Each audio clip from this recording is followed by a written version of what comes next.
بسم الله الرحمن الرحیم. سلامونه او نیکې هیلې قدرمنو زده کوونکو، بیا هم تاسو ته ښه راغلاست. دویمه هیله لرم چې جوړ او روغ به یاست. نن زموږ نن نوی درس چې ده بیا هم ټاسک بار رایټ کلیک پراپرټي کې او له نوټیفیکیشن ایریا نه شروع کیږي. تېره ورځ مو په ټاسک بار باندې بحث کړی ده، لاک د همدارنګه ټو هایډ یو سمال آیکنز دې باندې بحث وکړو. نن راځو نوټیفیکیشن ایریا ته،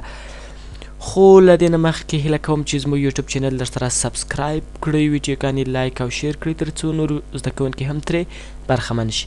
راځو نوی درس شروع کوو. ټاسک بار رایټ کلیک پراپرټي ته راځو.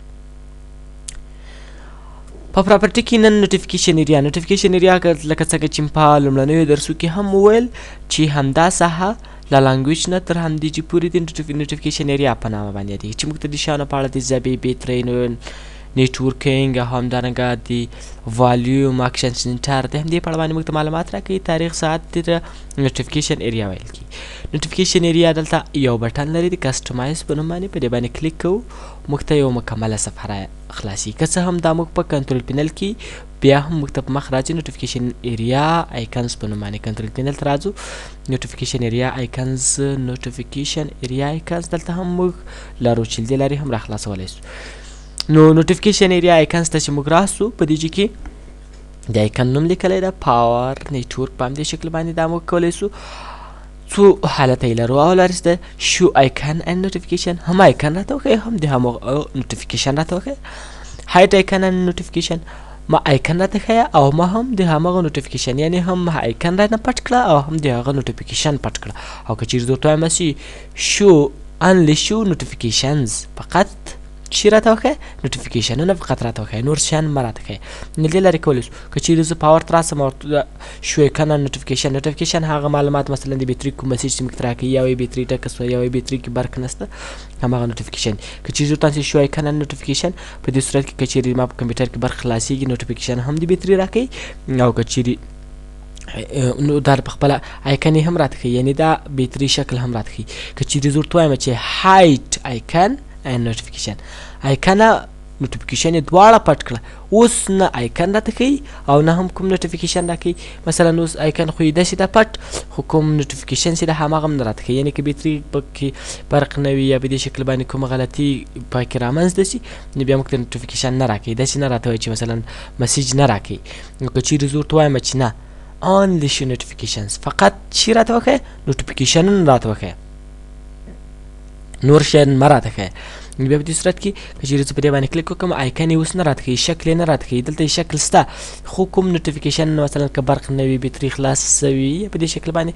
نو بیا هغه نوټیفیکیشنونه یې راته ښیي. او که چیرې ورته شو آیکن او نوټیفیکیشن دواړه راته وښیي. په دې صورت کې په همدې شکل باندې موږ کولی سو چې نیټورک، په همدې اکشن سنټر، والیوم،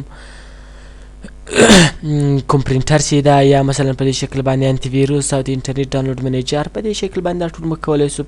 وایي کاروو. اوس به ګورئ کله چې موږ ورته ګورو وینډوز ایکسپلورر ماته خاص نوټیفیکیشن کوي. که چیرې زه کلیک ورته وکړم خو د دې آیکن نه راته ښیي، تر اوسه پورې آیکن نسته. که چیرې زه ورته وایم چې وینډوز ایکسپلورر یا مثال وینډوز ټاسک منیجر، خو په همدې شکل باندې بعضې کوم آیکنونه چې لري، لکه مثال کمپټیشیا ریکارډر چې ده، اوس خاص نوټیفیکیشن یې راته ښیي. که چیرې زه ورته وایم چې دواړه پټ کړه، دواړه پټولی شي. که چیرې زه کلیک وکړم دا د هغه آیکن یې هم راته ښیي او نوټیفیکیشن یې هم راته ښودی شي. که چیرې زه ورته وایم چې نه خاص نوټیفیکیشن یې راته وښیي، بیا کولی سم چې ګټه ترې واخلم. په دې شکل باندې دا ټول موږ له همدې لارې انتخابولی سو. هر یو یې 3 اپشن لري، شو آیکن اینډ نوټیفیکیشن، آیکن او نوټیفیکیشن یې راته وښیي، او خاص نوټیفیکیشن یې راته وښیي، او یا هم یو هم راته ښیي. دا ټول ګټه ترې اخیستی سو. که چیرې مثال زه ورته وایم چې نه always show all icons and notification on the task bar، که چیرې زه دا ورته سلیکټ کړم په اتومات به تاسې وګورئ چې ټول آیکنونه ماته کوم شي آیکنونه لري هغه به ټول موږ ته وښیي. وینئ په نوټیفیکیشن ایریا کې زیات آیکنونه اوس پیدا سو. که چیرې زه دا بیا هم غیر فعال کړم، نو بیا نه ښیي. کوم چې موږ ورته انتخاب کړي وي هغه راته ښیي، او کوم چې موږ نوي انتخاب کړي دي موږ په د خوښې سره سم کار کوي. د هغه وروسته هلته موږ لرو turn system icons or off. د سیستم آیکنونه بند یا خلاص که. بعضې ګوره بعضې چې د سیستم مربوط دي 8 آیکنه دي، په بخښنې سره 7 آیکنه، وبخښئ 15 آیکنه دي. د همدا 5 آیکنونه چې موږ سره دي مثال کلاک د والیوم د نیټورک پاور او اکشن سنټر دا ټول د چی مربوط دي دا د کمپیوټر د سیستم د وینډوز مربوط دي خو نور اضافي مثال د چې موږ کوم نور لرو لکه مثال کوم تی ریکارډر همدا د دې ریکارډر مربوط دی کوم چې موږ د صفحې ریکارډ کوو یا مثال په دې شکل باندې اډوب کریټیو کلاود دا د همدې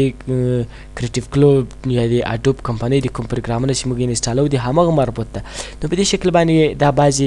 که چیرې موږ پروګرام وي ستاو که پروګرامونه موږ نه وي انسټال کړي بیا نسته راسره نو که چیرې زه ورته وایم چې ما سیسټم آیکنونه پکار دي نو بیا دلته راځم فقط همغه 5 د سیسټم آیکنونه چې دي هغه راته ښیي کلاک خو دلته په سیستم آیکن کې که چیرې زه کوم آیکن اف کړم مثال کلاک مې دلته اف کو صحیح ده او اوکې مې کو اوس کلاک زه دلته هم نسم پیدا کولی کلاک دلته که چیرې زه وګورم تا کلاک نسته دلته هم نسم پیدا کولی او که چیرې زه راسمه په سیستم آیکن کې بیرته ان کړم اوکې کړم اوس به کلاک زه دلته پیدا کړم کولی شو چې کلاک پیدا کړو کلاک چیرته د کلاک خو راځو پاور ګورو مثلا پاور ته راځم اوس پاور موږ دلته په سر کې لرو که چیرې زه راسم دلته او ورته وښیم چې پاور څنګه کړه پاور اف کړه یعنې پاور مه راته ښیي اوس که چیرې زه پاور باندې اف باندې کلیک وکړم او اوکې کړم اوس پاور دلته هم نه راته ښیي او دلته هم نه راته ښیي والیوم په دې شکل باندې اکشن سنټر په دې شکل باندې که چیرې زه بیرته راسم په سیستم آیکن کې ان کړم او بیا ورته اوکې کړم اوس پاور دلته هم راته ښیي نو دا د سیستم آیکن یا کوم چې د وینډوز مربوط دی له وینډوز سره چې انسټالیږي هماغه آیکنونه دي چې موږ کولی شو ګټه ترې واخلو نو که چیرته موږ سیستم آیکنز دلته آن کړو نو په اتومات ډول موږ ته یې دلته هم ښیي او په دې ځای کې هم راته ښیي او که چیرې زه بیا هم سیستم آیکنز ته راسم او دلته یې اف کړم نو موږ ته یې په کسټمایز نوټیفیکیشن آیکنز کې هم نه راته ښیي او په نوټیفیکیشنز کې خو نوټیفیکیشن ایریا کې خو بیا بیخي نه راته ښیي او که چیرې مثلا ما دلته بعضې آیکنونه اف کړي وي په دې شکل باندې مثال دلته مې بعضې تغیرات کې راوستلي وي او که چیرې دلته کلیک وکړم چې ریسټور ډیفالټ آیکنز که چیرې زه په دې باندې کلیک وکړم په اتومات ډول خپل اولنی حالت ته راګرځي او بیرته که کسټمایز نوټیفیکیشن باندې کلیک وکړم په اتومات ډول کسټمایز نوټیفیکیشن ته ځي په دې ځای کې هم که مثلا زه بعضې تغیرات راولم او بیا هم ریسټور ډیفالټ آیکن باندې کلیک وکړم په اتومات ډول خپل اولنی حالت راځي او بیا هم زه اوکې کوم نو دا و د نوټیفیکیشن ایریا په اړه باندې چې موږ بحث پرې وکړ نو بیا هم راځو نوټیفیکیشن ایریا کسټمایز ته رالو په دې باندې مو بحث وکړو دا کلوز کوو له دې وروسته یوز ایروپیک ټو پریویو د ډیسکټاپ ایروپیک موږ لرو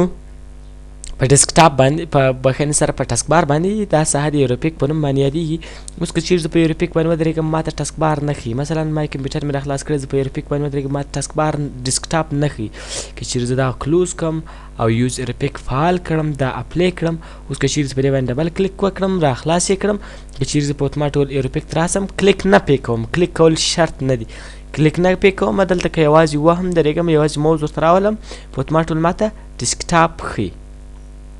که چیرې زه کلیک وکړم ټول کوم وینډوز چې ما راخلاص کړي دا ټول مینیمایز کړي او که چیرې زه دا غیر فعال کړم مې راته ښیي ډیسکټاپ بیا که ما ډیسکټاپ راخلاص کړی هم وي اوس که زه دلته یو ساعت هم ولاړ یم ما ډیسکټاپ نه ښیي خو که چیرې زه کلیک وکړم ما ته یې مینیمایز کوي خو فقط څه کار نه کوي هغه ډیسکټاپ صفحه راته ښیي او نه یې ښیي که چیرې فعال وي که هر څومره وینډوګانې ما راخلاص کړي وي یوازې ایروپیک ته په راتګ سره ما ته ډیسکټاپ صفحه ښیي او که چیرې غیر فعال وي بیا یې نه ښیي نو همدا و د ټسک بار په اړه باندې راتلونکی درس به مو سټارټ منیو په اړه باندې وي چې انشاءالله په راتلونکي درس کې به یې ووایو بیا هم په اخر کې هیله کوم چې زموږ یوټیوب چینل در سره سبسکرایب کړئ زموږ ویډیوګانې لایک او شیر کړئ تر څو نور زده کوونکي هم ترې برخمن شي ښې چارې